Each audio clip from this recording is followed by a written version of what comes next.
Hey YouTube comic community, it's Jimmy the Geek Aficionado, back for another episode of Stalking the Bat. Is this the end? Have we completed our journey of all the Batman titles from Bronze, Modern? Maybe. Well, let's get into it and find out, shall we?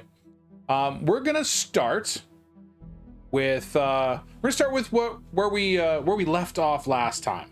And that's with our new additions, which was unfortunate, and that was Batman Family. For those of you who are unaware, Batman Family was let's say it's like a 20-something issue run in the Bronze Age, featuring a number of original stories of generally backup Batman characters, right? Who would show up and wouldn't show up. So there's Robin stories, Batgirl stories, Batwoman stories, like number 10. Featuring the return of Batwoman right here. So this is her first time being seen outside of the early Silver Age, when her and Bat-Girl eventually left the title. But yeah, so we got our first return of Batwoman here in the Bronze Age. This is Batman Family Giant number 10.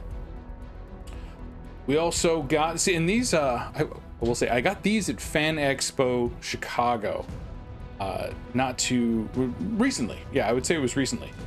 So some of these I've been holding on to for a little bit, just to kind of get to this next episode, but was able to find these in a, let's say it was like a $2 bin or $5 bin, like all these unbagged and boarded comics, just thumbing through them, and some of them were in fantastic shape. So was able to pick up some copies. This one here's got a little bit of wear on the bottom, but still not too bad. It's still a good looking copy. This is number 15, with a great Batgirl and Robin facing off against, is that Firefly? No, Killer Moth. Killer Moth. Well, you know, it was the red that threw me off. But Killer Moth, the infamous villain of Batgirl. And then finally, issue number 16 of Batman Family Giant, number 16, double length story. This is the last issue that I needed, and there was so much going on there that I actually ended up picking up 2 copies of Batman Family number 15. I don't know which one I like better. I gotta go back and take a look at these, because yeah, I think I want to say I like this one better. But anyway, the other one's gonna go for sale, so not a big deal. But I got them for a good price, so happy about that. That crosses off the entire Batman Family run. I now have 1 through whatever issue I think it is, like 2022, something like that, somewhere in there. Anyhow, now coming all the way from California, we have a copy of Detective Comics number 399. Got this from our good friend Discovery Bay Comics, old JB over there in California, who has now transplanted himself a little bit north. I want to say he's in Washington or Oregon. Can't remember which, but he's a little bit further north. This is a gorgeous copy in this book, and it was very fortunate for me because apparently I already had a 4.0 of that. It pays to organize your comics, people. There are so many opportunities for you to organize your comics. There's so many supplies. Be on the lookout for some videos that I have coming out on organization for your comics, so that you don't make mistakes like this, where you end up buying duplicates of things that you already had. All right, now this is a beater. I'm gonna be straight up right now. I was working on getting a 9/8 of this book, but the trade deal didn't work out. But I've got a reader copy. It's going to get a press, but this is Detective Comics number 474.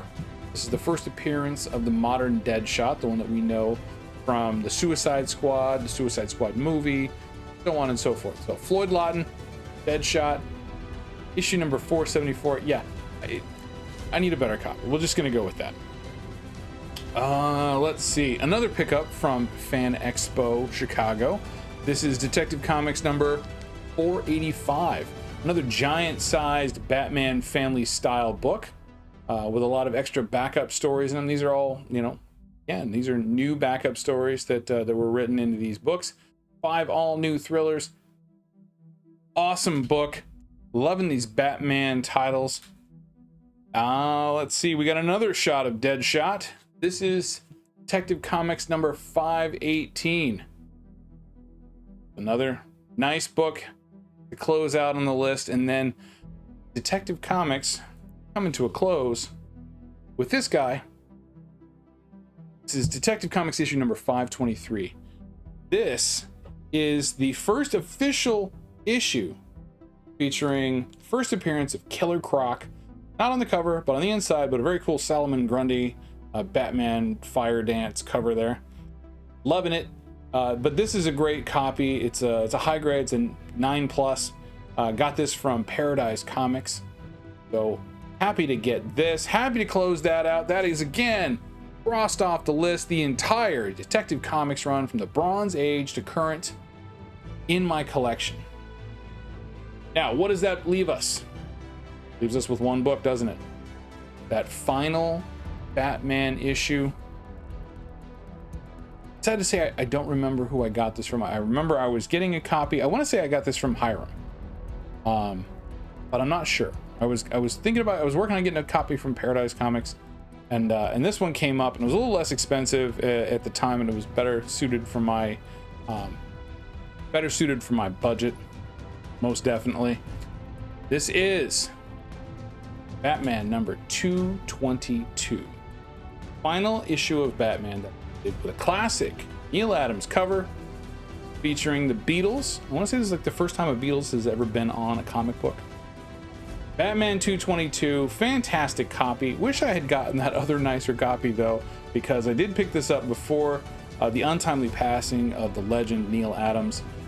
So you know that this book is just gonna, like any one of his classics, are just gonna start climbing, especially the signed copies. So be on the lookout. You come across one of these, definitely want to pick it up. Any of those Batman Neil Adams covers, they're all fantastic. That is it for season 1 of Stalking the Bat. Thank you for following me on this journey. I do appreciate all of the great comments and support from the community. Thank you again. Be sure to click subscribe to the channel, ring that notification bell, and give us a thumbs up for the video. So we do appreciate it. And just remember, stay classy, YouTube.